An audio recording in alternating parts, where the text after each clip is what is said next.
Bonjour à tous et bienvenue sur Tesla Alsace. Alors je vais faire une petite vidéo suite où vous savez au rajout des waypoints sur le GPS Tesla qui honnêtement pour moi c'est pas vraiment une révolution, c'est pratique mais pour des longs trajets c'est clair, j'utiliserai toujours ABRP car moi j'aime bien pinailler et trouver vraiment le trajet le plus approprié, quitte à aussi évidemment utiliser des superchargeurs Ionity si le besoin s'en fait sentir, et dans ce cas-là, bah, rien ne vaut ABRP, qui pour l'instant reste la référence.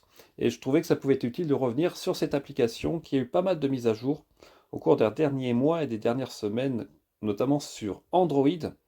Donc, quand vous avez l'application, moi j'ai l'abonnement premium hein, qui prend en compte le climat, le vent, la température, plus la circulation en temps réel, plus l'occupation en temps réel des chargeurs ultra rapides, notamment des Ionity en plus des Tesla. Donc ça, c'est vraiment très pratique quand vous voyagez pas mal. Mais il faut absolument prendre un abonnement premium à 5 euros. Et j'ai aussi en temps réel mes paramètres de consommation. Là, vous voyez que en hiver, avec les pneus hiver, maintenant, je suis autour de 200 Wh au kilomètre à 110 km/h, ce qui est, à mon avis, pas loin de la réalité. J'étais à autour de 170-180 en été avec les pneus été. Et vous voyez maintenant que tout est résumé dans une seule page. Pour les chargeurs réseau, vous pouvez définir vos chargeurs rapides, y compris par exemple ceux de Unity. Là, par exemple, j'ai mis que Tesla. Vous avez vos préférences de réseau de charge. Là, j'ai mis que Tesla. Les bornes à éviter.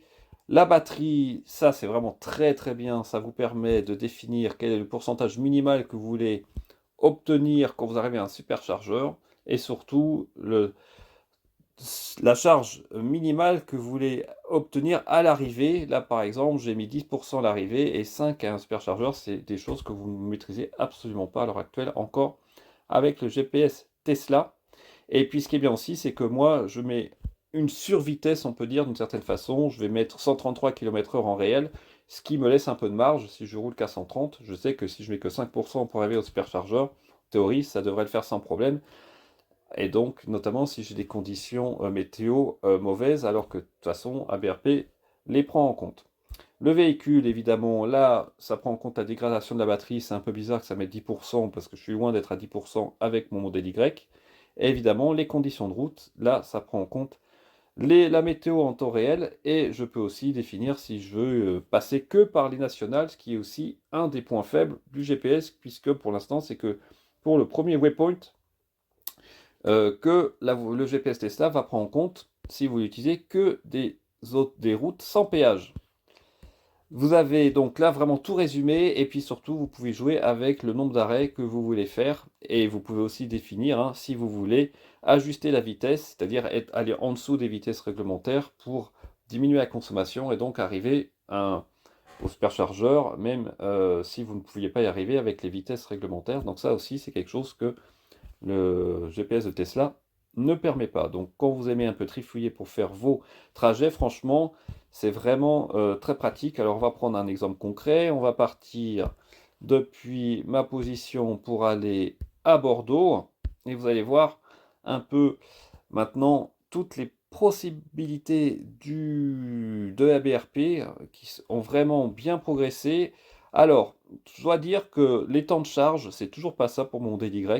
Il est trop optimiste, hein. En plus je viens de faire une vidéo dessus. Vous voyez, quand il me dit que je vais faire un 15 à 87% en 29 minutes, nous on a bien vu qu'on faisait un 20 à 90 en 38.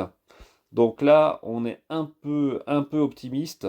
Pareil, vous voyez, pour un 5 à 79 en 23 minutes, là, je pense qu'on est plutôt autour des 30-35 minutes. Ouais, 20-80, on avait mis 30 minutes, donc je vois pas comment un 5,79, on pourrait mettre 23 minutes. Donc ça, je comprends pas d'ailleurs comment ABRP peut toujours avoir ces temps de charge très très optimistes avec le modèle Y. Ils ont quand même plein de données qui remontent, donc ça c'est un peu bizarre. Par contre, ce qui est très intéressant maintenant, c'est que si vous cliquez ici, donc comme je disais, vous avez l'aperçu des superchargeurs en temps réel, et quand vous utilisez le mode de navigation, évidemment, ça apparaît directement sur l'écran qui résume le trajet. Donc ça, c'est vraiment très bien. Et puis aussi, ce qui est vraiment parfait, c'est que quand vous appuyez ici au niveau, vous avez les itinéraires bis aussi qui vous apparaissent sur l'écran. Vous voyez, par exemple là, j'ai un autre itinéraire bis pour aller à Bordeaux, et vous voyez que là, avec l'itinéraire de départ en faisant que d'autoroute, j'ai une moyenne de 251 Wh au kilomètre, parce que j'ai beaucoup d'autoroutes à 130 km/h, voire 133, hein, puisque moi j'ai prévu 133 là. Et en passant plus au nord, où j'ai une portion qui n'est pas d'autoroute, je suis à 227 Wh au kilomètre. Donc voilà, ce que je trouve toujours un peu dommage, c'est que ces temps d'estimation des recharges, paradoxalement, bah, est très optimiste avec mon modèle Y. J'ai du mal à comprendre pourquoi. Alors, ce qui est vraiment aussi super, c'est qu'évidemment, vous pouvez rajouter des étapes comme vous le souhaitez, soit en appuyant directement sur l'écran et vous rajoutez votre étape directement sur votre trajet. Et ce qui est super aussi, c'est que vous pouvez décider, par exemple, si vous voulez rajouter un arrêt pour manger, et bien vous pouvez très bien définir à partir de quelle heure, au bout de combien de temps. Donc là, je pourrais dire, par exemple, à partir de 23 heures, oula, 23 heures, voilà, pour 1 heure, et à 300 mètres maxi du chargeur, voire un hôtel ou du shopping. Donc ça, c'est vraiment super. Et ça le prend en compte automatiquement dans votre trajet. Et évidemment, ça, vous ne pouvez pas le faire avec le GPS Tesla. Et ça marche vraiment pas mal. Donc là, par exemple, il me propose de m'arrêter au superchargeur de Mâcon. Donc là, si on reprend le trajet, vous voyez que là, évidemment, il me fait arrêter comme prévu 1 heure à la vieille ferme qui est à 50 mètres du chargeur de Mâcon. Avec évidemment, bah là, je fais une charge complète, hein, de 5% à 100%. Et après, il recalcule complètement le trajet pour arriver jusqu'à Bordeaux. Donc, voilà. Vous pouvez aussi évidemment partager votre trajet jusqu'au GPS de la voiture. Évidemment, ça ne prend pas en compte les waypoints. Ça, c'est toujours la difficulté du GPS, aux délimitations plutôt du GPS de Tesla.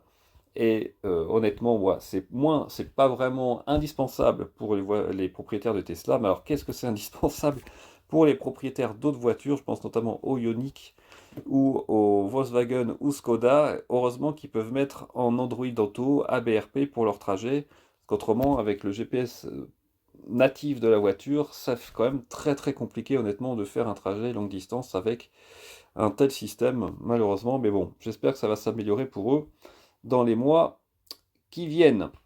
Voilà, bah écoutez, j'espère que cette petite vidéo vous a plu. Je referai une vidéo probablement pour comparer plus par rapport à Chargemain. Vous savez qu'elle fait beaucoup d'efforts ces dernières semaines, des derniers mois, pour intégrer un navigateur au sein de leur application, qui est très intéressant aussi, mais qui honnêtement pour l'instant n'est pas au niveau d'APRP, au niveau des fonctionnalités. Et puis il y a le même défaut, c'est qu'au niveau des temps de charge pour le modèle Y, c'est vraiment beaucoup trop optimiste. Ça ne correspond pas du tout au temps de charge des batteries LG, mais c'est exactement la même chose pour ABRP. Donc si vous ne connaissez pas, hein, je ne suis pas sponsorisé par ABRP, je vous tiens à vous rassurer, mais c'est vraiment une appli vraiment de référence. C'est dommage aussi, évidemment, certains vont dire qu'on ne puisse pas avoir CarPlay ou Android Auto dans les voitures Tesla, parce que c'est vrai que moi j'utilise beaucoup l'application ABRP pour faire mes trajets de 1000 ou 1200 km. Je surveille vraiment le pourcentage qui me reste pour aller jusqu'à mon prochain arrêt, mais maintenant qu'il y a les waypoints, ça sera beaucoup plus facile maintenant de surveiller ça avec le GPS de la voiture, donc ça c'est un point positif.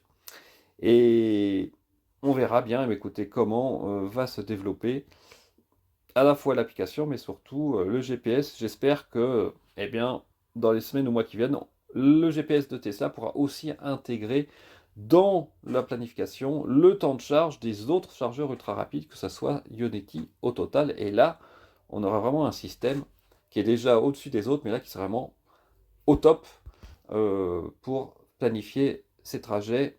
Idéalement, il faudrait même qu'ils prennent en compte le taux d'occupation de tous les superchargeurs. Il peut déjà le faire avec les superchargeurs Tesla quand, si c'est possible, un superchargeur est complet, il va essayer de vous dériver vers un autre. Évidemment, pour l'instant, il ne prend pas du tout en compte le taux d'occupation des bornes Unity au total.